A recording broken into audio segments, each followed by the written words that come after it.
what amazes me in watching a lot of this media, it's that again, it's almost like I I want my outrage. Would you please pour my bowl of outrage cereal, my outrage O's this morning, and cover it with the blood of unborn children, so that I can be energized in my outrage. And well, okay, what are you going to do with all this energy? Are you just going to sit here and be outraged and outraged? And what is that going to do with the rest of your relationships? What is that going to do with your life? What is that going to do to your body?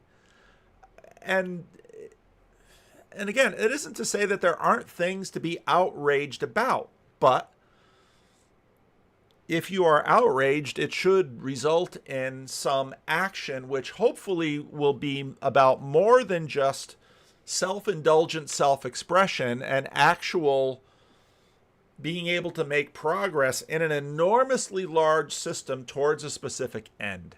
And generally speaking, if you let's think about something like the civil rights movement in the middle of the 20th century.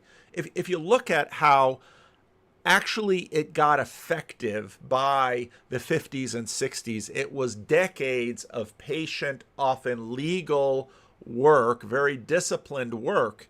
Now, a bowl of outrage cereal is usually just sort of gets the juices going in front of the screens. And I've done that plenty. And then I take my outrage over to, then I find people who aren't as outraged as I am, and then you sort of light your hair on fire. You can see how well that works. And then they just look at you, and then maybe you just have a fight. So then you feel sort of self-justified in your outrageousness. That isn't necessarily terribly spiritually healthy. Self-righteousness is a very dangerous thing. Or you just gather around with other people who are outraged about the same thing. So then you and yours can be together and just be outraged together. And there you're having your outrage party. Okay. But the things that you're outraged about, what exactly is your plan on doing that? And the fact that here's an inconvenient little tidbit for those who live off the fuel of outrage. You're probably not your smartest self when you're hitting that outrage button. You're just reacting.